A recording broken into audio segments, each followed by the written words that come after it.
머스크, 트위터 인수 후에 14조 원어치 테슬라 주식 매도할 수도. 테슬라 최고 경영자 일론 머스크가 트위터 인수 자금을 마련하기 위해 최대 10억 달러 규모의 테슬라 주식 매각을 할 수 있다는 전망이 나왔다. 미국 경제 전문 매체 마켓 인사이더는 증권사 웨드부시 소속된 데나이브스 애널리스트가 투자자들에게 제공한 메모를 인용해서 보도했다. 머스크가 트위터 인수에 필요한 자금 440억 달러를 충당하려면 다음 주 미 증시에서 50억에서 100억 달러 규모의 테슬라 주식을 팔 수도 있다고 전망했다. 아이브스 애널리스트는 테슬라가 트위터 인수권을 마무리하려면 외부로부터 320억 달러 충당할 필요가 있다고 지적했다. 그러나 현재 증시 환경이 안 좋은 점을 고려할 때 테슬라 주식 매각이 예상보다 더 힘들어질 수도 있다고 진단했다. 미국 델라웨어주 형평법 법원은 최근 머스크와 트위터 간 소송전을 일시 중단시킨 후 28일까지 트위터 인수를 완료하라고 머스크에 명령했다. 이에 따라 월가에선 머스크가 내주 테슬라 주식을 추가로 매도해 인수 자금을 마련할 것이라는 전망이 나오기 시작했다. 앞서 머스크는 150억 달러어치 테슬라 주식을 팔아 실탄을 일부 확보했고 모건 스탠리 등 대형 은행들로부터 약 130억 달러의 인수자금 대출도 받기로 했다. 나머지 인수자금은 대형 투자자들을 대상으로 한 주식 발행 등으로 확보해야 하지만 구체적인 자금 조달 상황이 공개된 것은 없는 상태다. 이와 관련해 연합뉴스는 워싱턴 포스트를 인용, 머스크가 트위터 투자자 등에게 제출한 서류를 통해 트위터를 인수한 뒤 트위터 인력을 75% 감원할 계획이라고 밝혔다고 보도했다. 현재 트위터 인력은 7,500명으로 이 중 5,500명을 감원할 계획이라는 것이다. 계획대로라면 해고를 통해 트위터 직원은 2,000명만 남게 된다. 이어서 머스크가 트위터를 인수하지 않는다고 하더라도 대량 감원은 불가피할 것이라는 게 회사 측의 입장이라고 덧붙였다. 그러나 트위터 측은 감원 계획이 전혀 없다고 이를 부인했다. 마켓 인사이더는 최근 주식시장 침체 때문에 트위터 인수에 돈을 대줄 투자자를 확보하기가 어려울 것이라고 관측했다.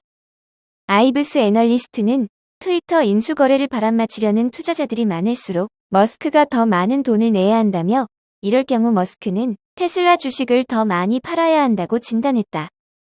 이어 머스크가 테슬라 지분 추가 매도에 나설 경우 테슬라 주주들이 주가 하락의 부담을 떠안아야 하는 잔혹한 상황이 계속되고 있다고 지적했다.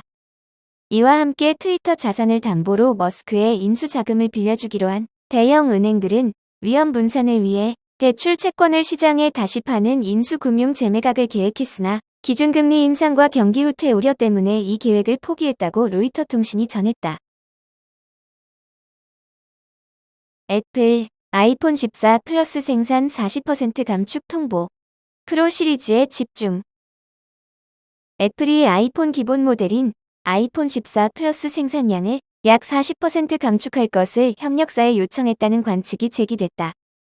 대만 디지타임스는 애플이 아이폰 14 플러스 모델 출시 후 2주 만에 생산을 본격적으로 줄이고 있다며 이같이 보도했다. 아이폰 14 플러스는 기본 노치 디자인과 후면 카메라 2개 탑재를 유지한 채 화면 크기를 6.7인치로 늘린 아이폰 14 모델의 확장형 제품이다. 아이폰 14 플러스 올해 출하량은 약 1,000만 대로 하향 조정될 전망이다. 아이폰 14 플러스의 생산 감축은 아이폰 14 프로와 아이폰 14 프로 맥스로 전환하기 위한 결정으로 풀이된다. 애플은 고급형 모델인 아이폰 14 프로 모델을 가장 많이 판매하고 있으며 아이폰 14와 아이폰 14 플러스는 판매 성적은 저조한 것으로 알려졌다. 권민치 대만 TF 인터내셔널 애널리스트는 올해 아이폰 14 플러스의 예약 주문량이 3세대 아이폰 SE나 아이폰 13 미니보다 저조하다고 분석했다. 올해 애플의 일반 아이폰 모델의 제품 세분화 전략에 어려움을 겪고 있는 것이다. 다만 주요 애널리스트와 외신은 아이폰 14 플러스의 생산량 감소에도 전체 아이폰 14 시리즈 출하량은 올해도 8,500만에서 9,000만 대 수준을 유지할 것으로 내다봤다. 아마존, 영국서 1조 4천원 규모 집단 소송 직면. 글로벌 전자상거래 기업 아마존이 영국에서 1조 달러 규모의 집단 소송에 직면했다. AFP 통신, BBC 등에 따르면 영국 소비자 인권 활동가인 줄리에 헌터와 로펌 하우스펠드는 이달 말까지 런던 경쟁심판소에 아마존을 상대로 1조 달러 규모의 소송을 제기할 예정이다. 아마존이 지배적인 지위를 남용해 소비자들의 피해를 주고 있다는 주장으로 영국과 EU 경쟁법을 위반했다는 것이다. 헌터는 아마존이 자체 알고리즘으로 상품을 선택하는 바이박스를 이용해 소비자들에게 특정 제품을 선택하도록 이끌고 다른 제품 선택권을 막고 있다고 주장했다. 바이박스는 동일한 상품 중에서 저렴하고 제일 평가가 좋은 제품만을 고객에게 노출하는 시스템이다. 그는 많은 소비자는 아마존이 좋은 선택과 가치를 제공한다고 여기지만 아마존은 오히려 소비자 선택을 조작해 특정 상품으로 선택하게 한다고 주장했다. 이어 가격이나 품질에 기반한 제품 추천이 아니라 바이박스는 아마존 자체에 의해 판매되거나 자체 상품 판매를 위해 아마존에 돈을 지불하는 업체 상품을 선호한다고 덧붙였다. 소송을 준비 중인 로펌 하우스펠드는 아마존 판매의 82%에서 90%는 바이박스 툴로 이뤄지고 있다며 이로 인한 소비자 피해 금액을 1조 달러로 추산했다. 이에 대해 아마존은 단체의 주장은 전혀 근거가 없고 법적인 과정을 통해 분명해질 것으로 확신한다며 우리는 항상 영국에서 제품을 파는 8만 5천 개 업체를 지원하는 데 노력했다고 반박했다. 마이크로소프트도 벗어날 수 없었던 전형적인 데이터 유출 사고. 클라우드 저장소의 설정 오류로 인한 대량 데이터 유출 사고가 IT 대기업인 MS에서도 발생했다. MS는 자사보안대응센터를 통해 앞으로 고객이 될 수 있을 만한 기업들로부터 공유된 정보들이 침해되었을 가능성이 있다며 그 원인이 클라우드 스토리지 설정 오류 때문이라고 밝혔다.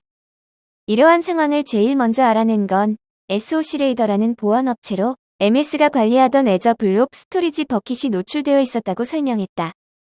당시 노출되어 있던 데이터를 분석하니 6만 5천 개 이상의 기업들과 관련이 있었습니다. 각종 작업 및 거래 현황 문건, 인보이스, 제품 주문서, 프로젝트 세부 사항, 고객의 서명이 들어간 문서, 제품 목록, 일부 개인 식별 정보, 지적재산으로 분류될 만한 정보 등으로 구성되어 있었고요. MS는 이러한 내용의 제보를 받자마자 조사를 시작했고 위와 같은 정보가 저장되어 있는 엔드포인트의 설정을 잘못했기 때문에 발생한 사고라고 밝혔다.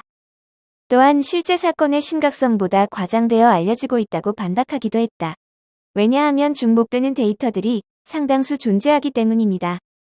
클라우드의 저장소 설정 오류 문제는 지난 수년 동안 끊임없이 발생하고 있으며 좀처럼 해결될 기미가 보이지 않는다. 보안업체 트렌드 마이크로가 작년에 발표한 자료에 의하면 스토리지 관련 설정 오류가 클라우드 환경에서 데이터 유출 사고를 일으키는 가장 주요한 원인 중 하나라고 한다. 이 자료에 의하면 클라우드 저장소 관리자들은 설정을 할 때 자주 오류를 내는데 이는 클라우드 저장소를 전체 공개로 해놓는 것이라고 한다. 이런 사례가 많고 클라우드 서비스 업체 측에서도 상세한 설명과 안내를 제공하지만 실수를 막기 힘들다는 게 트렌드 마이크로의 설명이다. 이런 사고는 오즈에서나 애저에서나 비슷한 수준으로 나타나고 있습니다.